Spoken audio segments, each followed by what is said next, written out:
What's up everyone? Today we're going to be checking out 50 different disturbing, obscure, and all-around unusual internet mysteries and rabbit holes. These mysteries aren't all going to be exclusive to the internet, but they have been documented and popularized by it, and that'll distinguish this video from like a Dateline murder mystery. This video is definitely going to be a while, so go ahead and grab yourself a glass of water and a Pop-Tart, because this one's going to be awesome.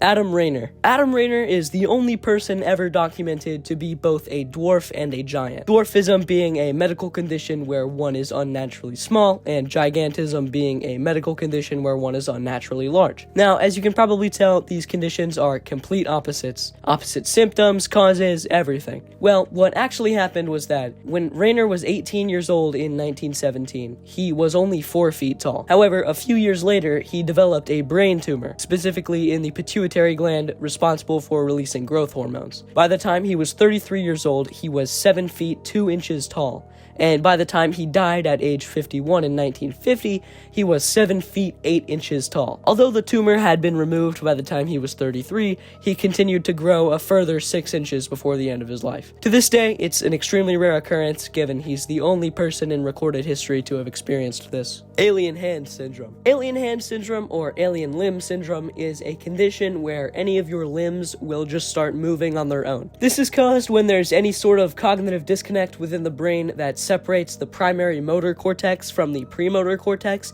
but leaves intact the ability to move.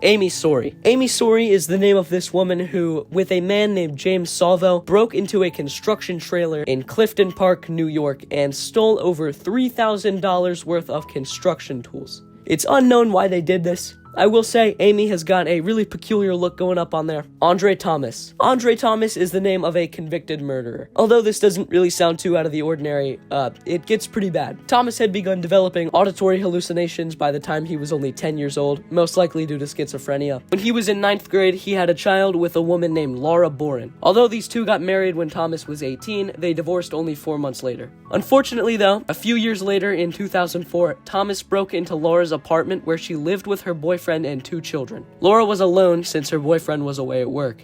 Thomas proceeded to fatally stab Laura and pulled out a piece of her lung, believing it was her heart. He then did the same for her 4-year-old son and 13-month-old daughter. He then stabbed himself 3 times in the chest. After waiting around expecting to die, he went to the police station and turned himself in, claiming God told him to murder the family. Once he was in jail, awaiting trial a few days later, he gouged out his right eye with his bare hands. 4 years after being sentenced to death on death row, he decided to rip out his other eye and eat it. He still hasn't been executed, although it was scheduled for April 5th of 2023. Ant Burglar. The Ant Burglar is this guy who, with 2 other people, arranged a bank heist with 350 pounds of live ants. Basically, these 3 guys parked a van in front of a PNC bank in Chicago. 2 of the men carried a very large box behind the main guy, who was wearing this superhero costume and had a shotgun. The men stepped into the bank and poured out the box of 350 pounds of live ants that went everywhere in the room. The main guy then pointed his shotgun at the teller and commanded them to give him all their money. They then got away with a ton of money. Although this story is really funny, it's not true. The only place I could find it was on this website called The Stately Herald, and if you look around, you'll find this. The Stately Herald is a satirical website. None of the stories have a grain of truth to them, and the opinions do not belong to real people. Baltic Sea Anomaly. The Baltic Sea Anomaly is this sonar image that was taken by a team of divers while searching for things on the seafloor. Some people claim that this image looked like a sunken UFO, but it's most likely just a natural rock formation. Bethnal Green Screaming. Bethnal Green is the name of this area in East London. It's just a small little town. Well, their subway station, Bethnal Green Station, was used as a bomb shelter during World War II. When the alarms went off on March 3rd, 1943, thousands of people were all rushing into the subway station. Well, since there were so many people sprinting down these stairs, 173 people were actually killed from being trampled and asphyxiated. To this day, people claim that you can hear screaming in the station from the ghosts of the people that were killed. I mean, that's probably not true, but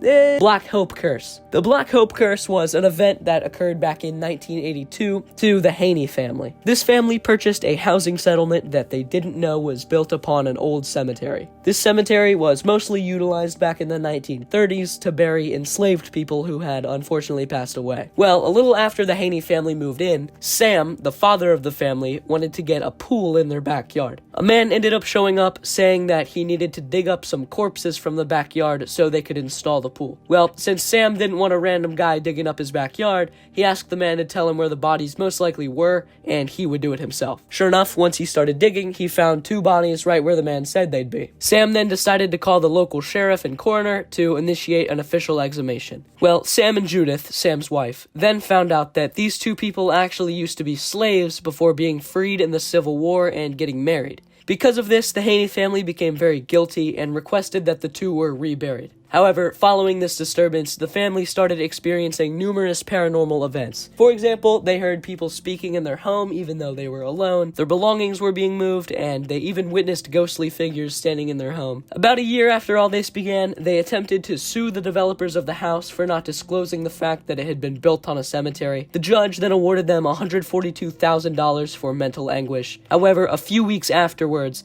it was deemed that the developers of the home weren't responsible for these issues, and the Haney family was responsible for $50,000 in court expenses. Then they had to file for bankruptcy. The Bures Void. The Bures Void, or the Great Nothing, is an area in space that, although stretching about 330 million light years across, contains very few galaxies. There's pretty much nothing in this place. A void in the universe just describes a region that contains little to no galaxies within it, although being a relatively large amount of space. The Bures Void is considered a super void due to its large area. Burrowing Burglars. The Burrowing Burglars refers to these 2 people who dug an incredibly small tunnel underground that led into a bank vault in Hollywood's First Interstate Bank and robbed it. The people who worked at this bank had no idea this was occurring until after the robbery happened, and all the money was gone. The 2 people involved in this robbery began drilling through over 100 feet of dirt from a nearby sewer drain. The people behind this still haven't been caught, even though there are these police sketches of them. Channel 7 Incident. So, the Channel 7 Incident was something that occurred on the 3rd of January 2007. This was on Channel 7 in Melbourne, Australia. This broadcast was just supposed to be a program about a train wreck called Mayday. Well, as soon as this broadcast went live,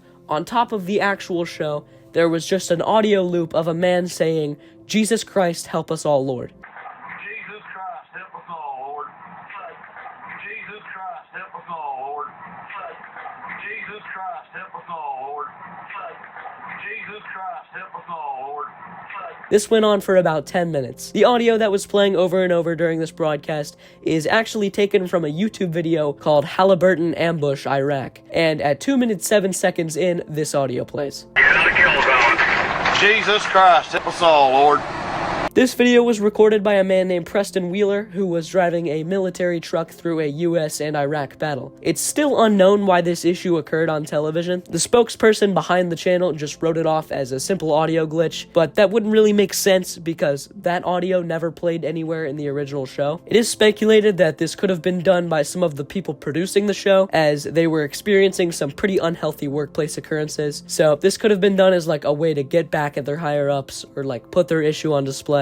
Other than this, there's very little information on this topic. CoInel Pro, or the Counterintelligence Program, was a series of illegal projects conducted by the United States FBI from 1956 to 1971. These projects attempted to essentially reverse engineer the inner workings of activist and political groups or individuals such as feminist organizations, civil rights and black power movements, people like Martin Luther King Jr., and a bunch of other people and organizations. The FBI would do this by swaying public opinion of these groups by planting falsified information in public media and direct harassment and unauthorized use of force, sometimes resulting in death. In fact, the assassination of Fred Hampton was verified to be associated with CoInel Pro, although it was never confirmed that it was directly caused by it. This operation was revealed when, in 1971, a group called Citizens Commission to investigate the FBI broke into an FBI field office in Media, Pennsylvania, and stole CoInel Pro documents. Afterwards, course, they sent these documents to news agencies telling them to publish the findings. Although a lot of them didn't immediately publish this stuff, the Washington Post did, which led a lot of others to as well. After all this, the FBI claimed accountability for the project and stated that the operation was over. David Hamson. David Hamson is the name of this guy who, starting in 2016, would go to random streets in the UK and just stand in the way of traffic. He wouldn't say anything, he would just stand there causing traffic jams. In 2017, he was sentenced to 3 years in prison, and then once he got out, he just went right back to doing it. He's been to jail 11 times and still hasn't explained himself. He refuses to speak, even though it's been confirmed that he can. He is still blocking traffic to this day, or whenever he gets out of jail. Electromagnetic field consciousness. So, in physics, the word field is understood as a physical quantity that can be represented by a number. And this quantity must have an individual value for different points in time or space. I know that was a bit convoluted. Think about it like this. When you're looking at a weather map, the temperature of any given time or place is considered a field, because you can see that today in Texas it's 90 degrees,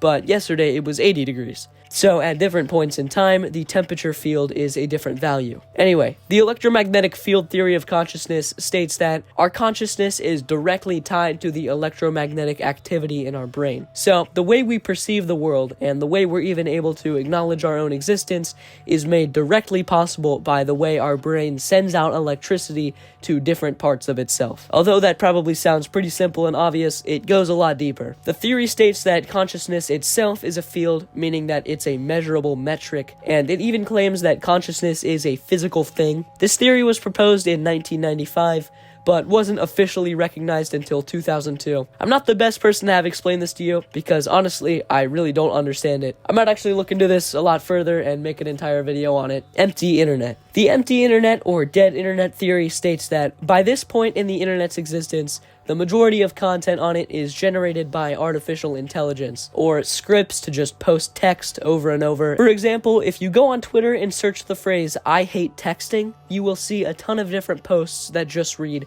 "I hate texting," and then some random action. And these posts garner tens of thousands of likes. It's speculated that these posts and the engagement to the posts are almost entirely AI generated, but I feel like this is kind of flawed logic, because if people are posting about this theory and trying to make it more popular, then more people are going to be engaging or making these posts to try to get in on the trend or whatever. But who knows, maybe that's just what the AI wants us to think. Femaludska. Femaludska is the name of this YouTube video that was uploaded on October 31st of 2007. The video itself is pretty eerie. It basically shows the inner workings of a farm, and then at the end, a human corpse. The point of the video is to basically put the viewer in the perspective of a pig on a farm that's going to be slaughtered. In Polish, the words Femaludska mean human farm. So it's like if you were the one being killed. God's Clam Coffin. God's Clam Coffin is referring to this Reddit post that was made on October 24th, 2019. In it, the writer states that around 10 years before the post was made, he worked as a tour guide at a nature center. Well, one day when he was guiding a group of kindergartners, one of the children pointed at one of the large clams they had on display and said the words, "God died in there." OP obviously thought this was a weird comment, but figured it was just an instance of kids saying stupid things. Well, about 6 months later, a different child from a different school said the exact same thing in the same cadence. Throughout the 3 years that OP worked at this nature exhibit, 5 different children all pointed at the clam and said God died in there. All in the same cadence, all about 4 to 6 years old. None of the comments seemed to have any idea what was happening here. Now, there's a good chance that this isn't true, because, people just make stuff up on the internet. But if that is true, it's pretty weird. Yar Fori. Yar Fori is the name of a man who, in 1850, randomly showed up to a village near Frankfurt, Germany, and claimed to be from a country called Laxaria, which was on the continent of Sacria. Now, obviously, these places do not exist. This guy is documented in a local newspaper. It was said that the man spoke a very broken version of German, but claimed that he also spoke an unknown native language. This language was most likely a backwards Slavonic language, and he invented 2 different alphabets to make it seem more convincing. Now, obviously, this guy was just lying, or he had some sort of mental illness that made him believe this was true. It's definitely a weird story. Lei Loyan. Lei Loyan is referring to an urban legend of a supposed humanoid figure that roams a forest near the village of Mals in Switzerland. This figure was first reported in the early 2000s by a woman who stated that she saw the figure picking flowers on a trail and was startled to see her. The figure was wearing a dark boiler suit covered by a camouflage cloak and a Soviet-era gas mask. Some people claim that this figure is a mentally ill person or a survivalist, someone who is constantly preparing for natural emergencies like nuclear war. My friend Reniel wanted to read one of the entries for this video, so here he is. Hello everybody, this is Reniel Hernandez from Multiplication TV, and I'm going to be reading the next topic. Station.exe. Station.exe is the name of this game that was found by a guy who bought some random CD at a tech expo, and the game was on the CD. The guy then posted this weird game to 4chan where some people ripped open the files of the game to reveal some weird stuff. The game itself is pretty standard. The FOV is way too small and it's really disorienting, but other than that, you're just running around being chased by a floating head. Nothing we haven't seen before. On one of the walls in the game, there's a series of numbers that, when put into Google Maps, takes you to this random building in Russia, which appears to be what the main structure in the game is modeled after. Other than that, there isn't much to this entry. 14/?.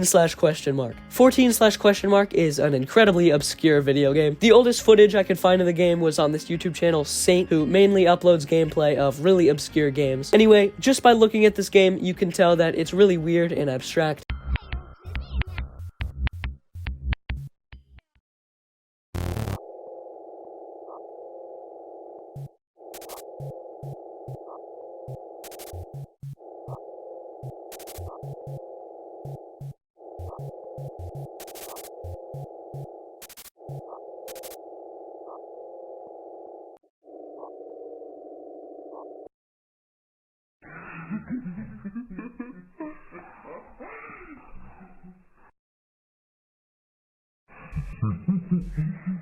The font used in the games is like really hard to read, and most of the text in any of the menus doesn't even make sense. The gameplay seems to consist of a tiny person walking throughout this huge labyrinth of rooms and solving these really obtuse puzzles. I can't tell if the guy playing the game knows what he's doing or if he's just waltzing around. There's a link in the description of this video, but it takes me to a missing Japanese Yahoo page. In the link itself, there's this word, and when I search it up, it's just a bunch of pages about weird games. So I think this is the name of a game programmer who has just made a bunch of weird games like 14/?. The game also has a sequel called 14/??. This game has a similar style, but definitely looks to be a bit different. The sound design is much more creative, and the visuals are a bit more interesting rather than just being the same white room. All in all, 14/?? is a kind of game that's just weird for the sake of being weird, or being an art project. It is pretty cool though, and it does look like it took a solid amount of effort to make. The map is sprawling with thousands of different rooms. 2006 Volleyball Incident. The 2006 Volleyball Incident is referring to this event that occurred in 2006. Supposedly, what happened was, during a volleyball competition taking place at a school in Nebraska, there was a shooting that left 17 to 24 people dead. However, there is almost no information on this topic, because the government supposedly did everything they could to cover it up.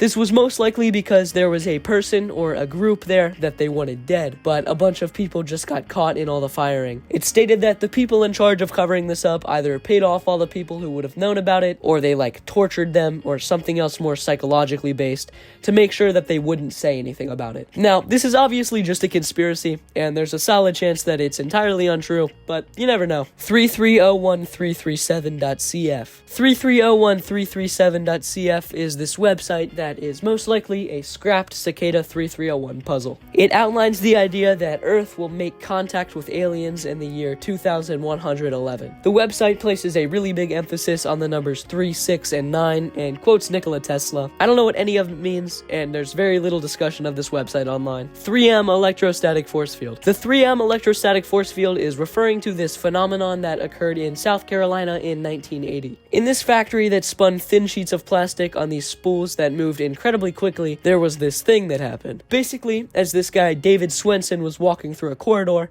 he suddenly couldn't walk any further. There was a sort of invisible wall. He could lean all his weight against this invisible wall, but he couldn't move through it. His electrometer was also pressed all the way to the full scale. Basically, what was happening was The static electricity formed by such rapidly moving pieces of plastic in kind of a dome around this hallway made it so that the static electricity was so strong and dense that it formed an invisible wall. This would only occur in the early morning when it wasn't as humid as it was during the middle of the day. Apparently, this phenomenon still occurs occasionally in this specific factory. There's a video that shows static electricity being generated by a spool of plastic, and the version that David Swenson experienced was about 3 times as large as this one.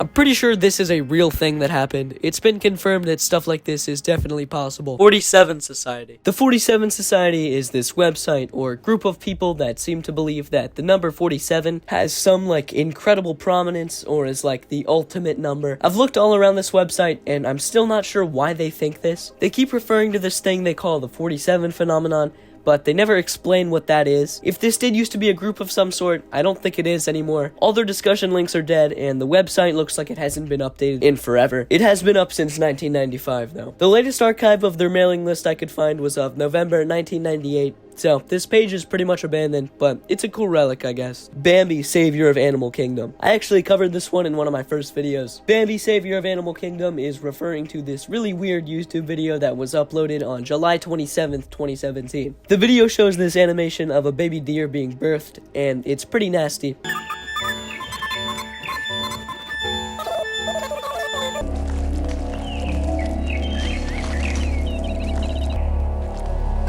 Well, in the description of this video, it states that this was a scene featured in a movie called The Thingy, Confessions of a Teenage Placenta. Well, one of the people credited as a director for this movie is a man named Joel Rabjins, which is the same guy who uploaded this video to YouTube. So, this guy probably just took a weird scene from one of his movies and uploaded it to YouTube. Bashir Kashi. Bashir Kashi is the name of a man who, for the past 30 years, has received around 15 to 20 phone calls per day. This sounds, pretty normal so far. Well, these phone calls are all incredibly threatening. They come from terrorists who conceal their identities by calling from payphones, and they often threaten his or his family's lives. It's still unknown why Bashir is the one being targeted by all of this, and nobody knows who's responsible. One night in 1974, Bashir was driving a little after midnight to pick up his wife from a party when a random van drove him off the side of the road. Then, a group of armed men came out of the van and abducted him. They took him to a basement in a still unknown location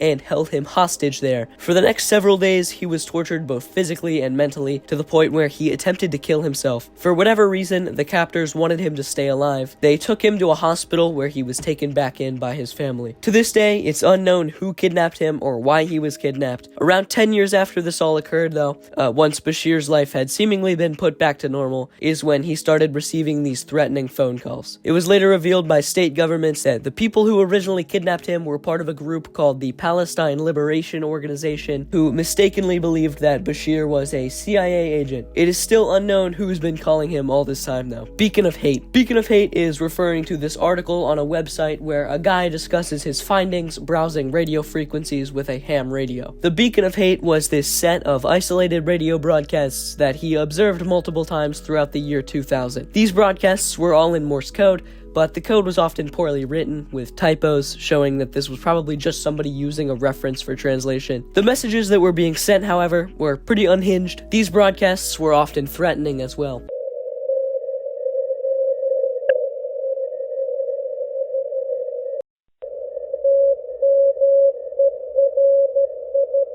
They are pretty disturbing considering that, other than this guy, there's probably nobody listening, and there's just some random person out there broadcasting these. Well, after this occurred in 2000, the author of the webpage didn't hear anything until just recently in 2021. This is what he had to say.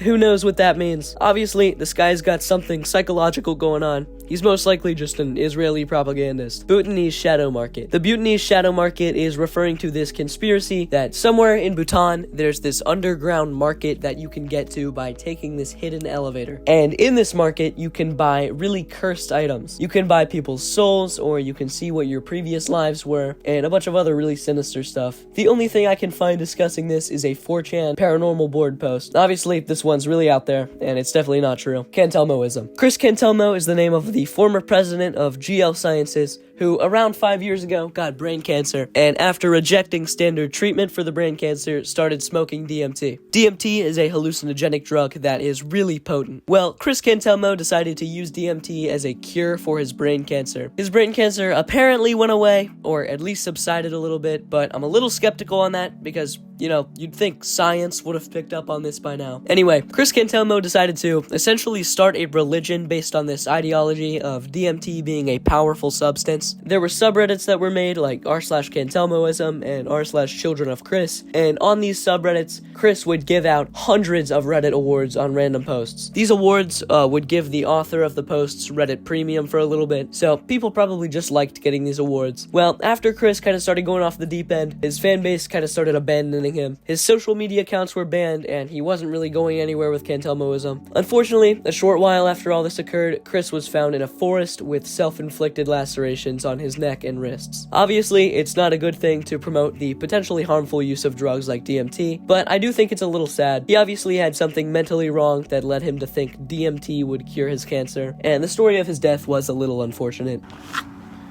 And what DMT shows you, if nothing else, it's that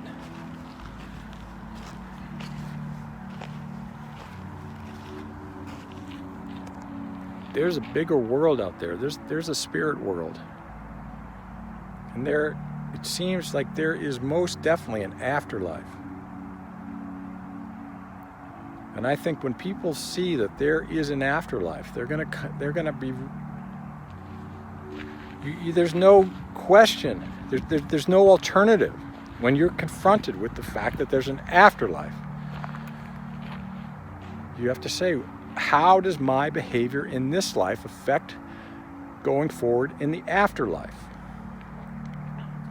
And when more and more people reach this point, the world is going to get better because we're going to be nicer to each other. And that's what is required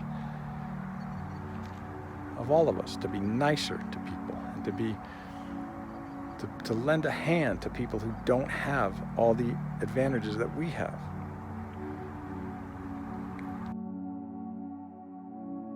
Chinese nuclear tunnels. Chinese nuclear tunnels, or the underground Great Wall of China, is referring to the 3,000-mile-long system of tunnels underneath China that is used to store intercontinental ballistic missiles. It's rumored that there could be around 3,000 nuclear warheads being stored in this system of tunnels. China has kept a pretty good hold on most of the information about these tunnels, as there's very little information on them. However, these are confirmed to exist. Creeping livers. Creeping livers is referring to a story that was published on a website called Weird Junkyard. This story outlines an experiment that was performed by a man named David A. Nieberg. In his experiment, he placed a piece of fresh liver next to a glass of milk. After about 45 minutes, the liver had crawled into the glass of milk, drank all the milk, and then crawled off the premises of the experiment. Supposedly, this was a real experiment that happened, but it was done later by someone else with no results. So either this guy just made it up, or the meat actually drank all the milk. Now, it's been pretty widely debunked that liver does not crawl towards milk, although meat can sometimes move after being packaged. When fresh meat reacts with sodium ions, it can twitch or even resemble movement, but that doesn't mean that it's still alive. Robert Golf and Glass Cameras, Golf Rumors, and Daytime.jpg. These entries all kind of go together in a certain way. Basically, Golf Rumors is just referring to theories about a psychic who was alive in the late 90s. This man's name was Robert Golf. Basically, at the time, the CIA was working on a project to where they could attempt to remotely view someone's vision through astral projection so they could spy on Russian military bases. Robert Golf, being a relatively prominent psychic at the time, was coerced into being a test subject for this project. Robert Golf was required to use a mechanism called the glass camera,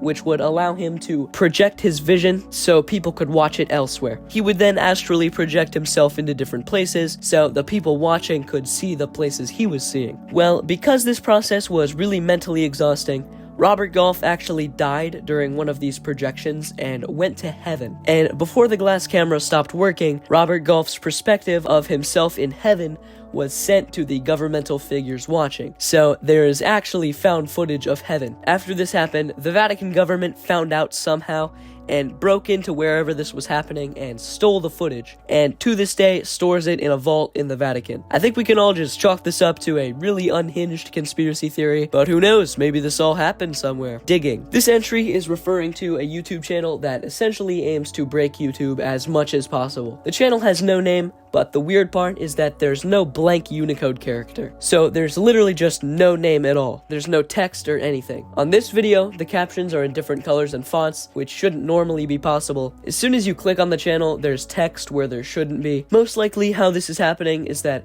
whoever runs this channel knows how to operate both the front end and the back end of a server. So they're intercepting the data that they publish and then changing it and then sending it to YouTube. And by the time they've made their own changes, YouTube has already checked to make sure that their stuff was okay. So they're bypassing YouTube's data check so they can essentially do whatever they want. Obviously, they can still be banned and filtered because that stuff happens after the content is published, but anything to do with the video creation aspect is up to them. Enrix. Enrix is referring to a website of the same name. The website was entirely in Thai, but it basically explained this disease called Enrix, or the Gomex disease. There wasn't really anything out of the ordinary with this disease. There was also a photo of a woman, and every time you clicked on it, the page would get more and more distorted. There was also a link to a YouTube video on the site called Persephone Number Station. The video is horrifying. 1 0 1 1 1 8 1 0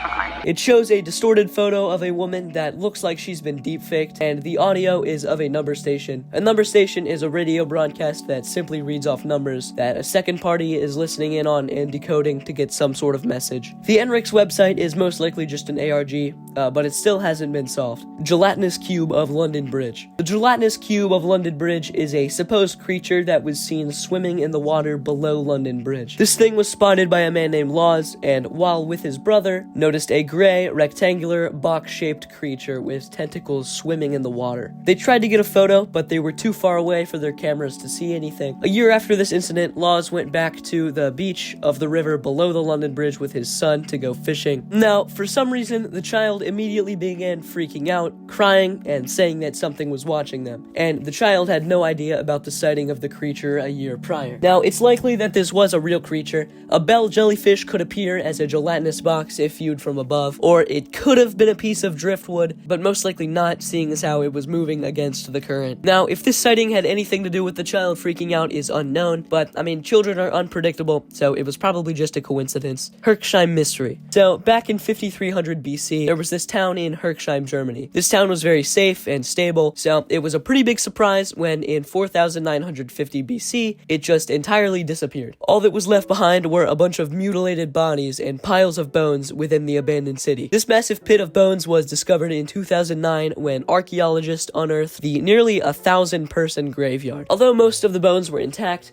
the skulls were often smashed as if to get better access to the brain. Most of the people who died weren't old, sick, or malnourished, and also most of them weren't native to the area that they died in. Researchers have looked closer at the skulls and determined that they were all broken intentionally, most likely with stone tools. Symbols were then carved into the skulls, which still haven't been deciphered. This was most likely a ritualistic practice, but we might never know. Koken Warning. So, on September 27th of 2014 at 6:17 p.m., there was a government-issued emergency broadcast to televisions. The broadcast, for some reason, read, "Would you, could you, on a train."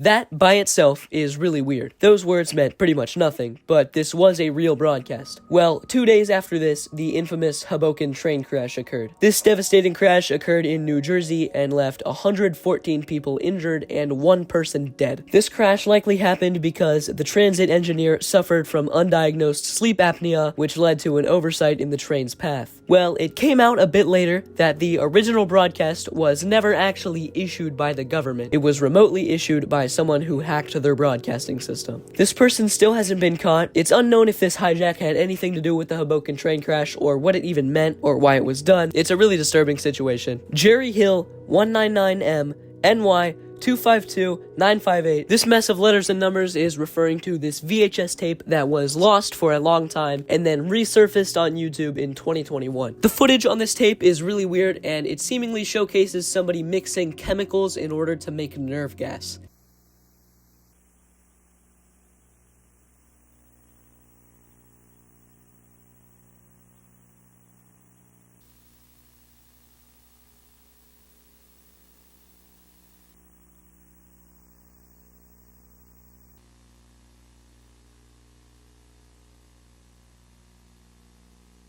There's also a date shown on this tape, and that date is April 14th, 1995. Well, a day prior to the 14th, Disneyland in California was sent the same tape along with a letter stating that there was going to be a nerve gas attack at 9 p.m. on the 14th. This attack never actually happened, but local authorities were notified. This tape was actually recorded by members of the Aum Shinrikyo cult of Japan. Although the people behind the Disneyland threat were never actually caught, there was a separate incident where sarin, a potent nerve gas, was sprayed in a Tokyo subway, which killed 12 people. This incident was also led by members of the same cult. The tape that showcased the creation of the nerve gas was recorded sometime in 1995, but wasn't publicly available until, in 2021, someone found it at a local thrift store. What most likely happened was, whichever FBI agent got a hold of this tape through investigating the case, probably a man named Jerry Hill, just eventually died, so his family members got some of his case files. And within these files was this VHS tape. Eventually, someone from his family probably didn't know what the tape was and just donated it to their local thrift store, where it was found by the uploader of the YouTube video. Joanna Lopez. Joanna Lopez is the name of a woman who was entirely unknown and unheard of before. In 1991, a Channel 5 broadcast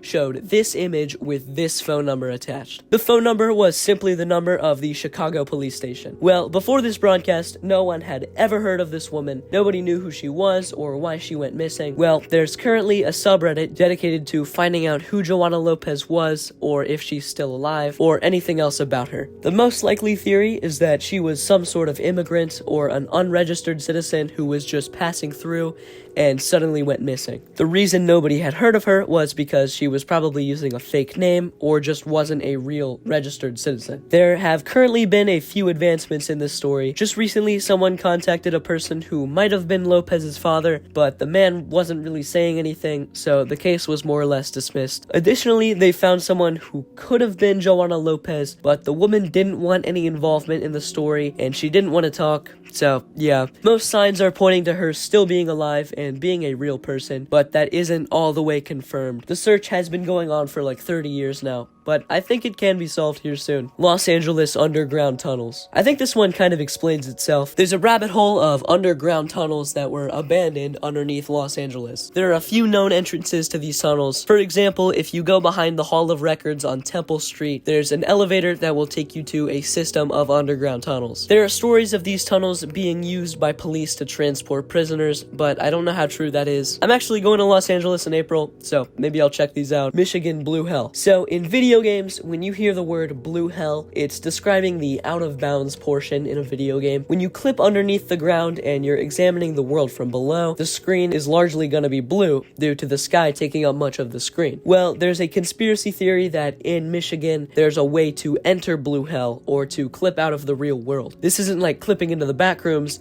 This would be you, like, phasing underneath the ground, seeing into, like, buildings things and stuff. One way to enter this blue hell is underneath Lake Erie. There's said to be some way to clip under the ground. Now, this is obviously a fake conspiracy theory. Clipping underneath the ground is impossible. My Happiest Days. My Happiest Days is the name of a YouTube channel that was created in July of 2021. When I first started researching this one, I thought, oh, this is just gonna be another, scary YouTube ARG. But this one is genuinely really good. It's interesting, and it has parts that are genuinely eerie and not like cheap scary.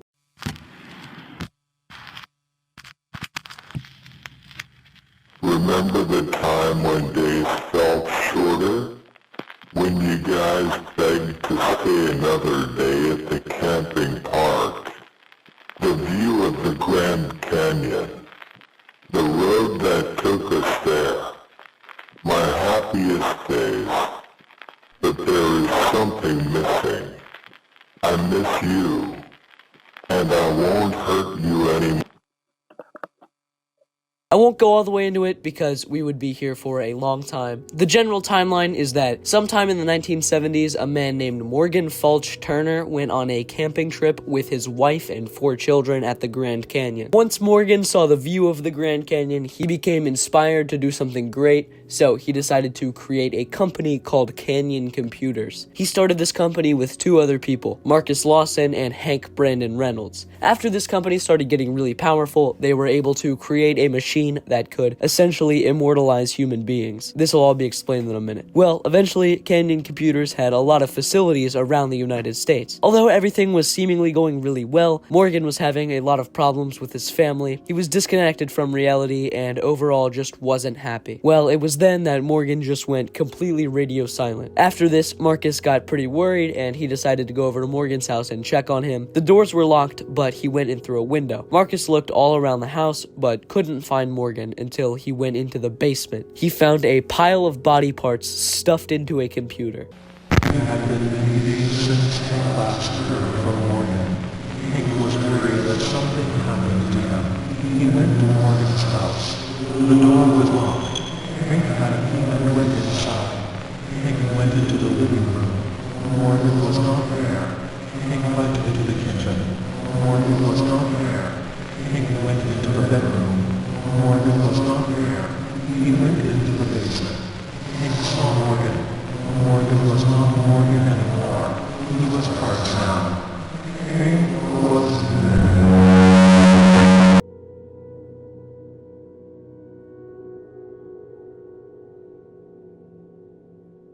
After this, we see an infographic detailing the sheer amount of Canyon computers in the United States and how many Canyon computers are filled with human organs. This is pretty much the end of the story. There really isn't that much I could find about this ARG except for this video, which was really useful. Schnell Online. Schnell Online is the name of a game similar to that of 14/?, but this one is 3D. This game is kind of similar to World's Chat as well, which I covered in my first Exploring the Weird Side of the Internet video. The only upload of gameplay of this game I could find is called Schnell Online by Olven Waplanis, chatting with a player. Well, if you remember Saint from earlier, the YouTuber who uploads weird and obscure gameplay footage, this guy Olven Waplanis is Saint's real name. It says it on his Twitter account. So Saint probably just decided that he wanted to make his own game after trying all these weird games. Apparently, the game was meant to appear as though it was an online game, but it was actually just single player and was meant to trick you into talking to other players with scripted responses and stuff. If you want a full video of information on Schnell Online, you should watch this video.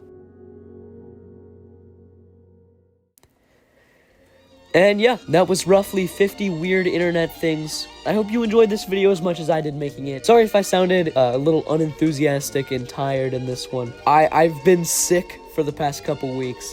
And also just been pretty stressed. There's been a lot going on at school and in my life. But yeah, I'll see you in the next one. The next one's going to be, it's going to be a banger. I'll tell you that right now. So just stick around for that one. And yeah, thanks for watching.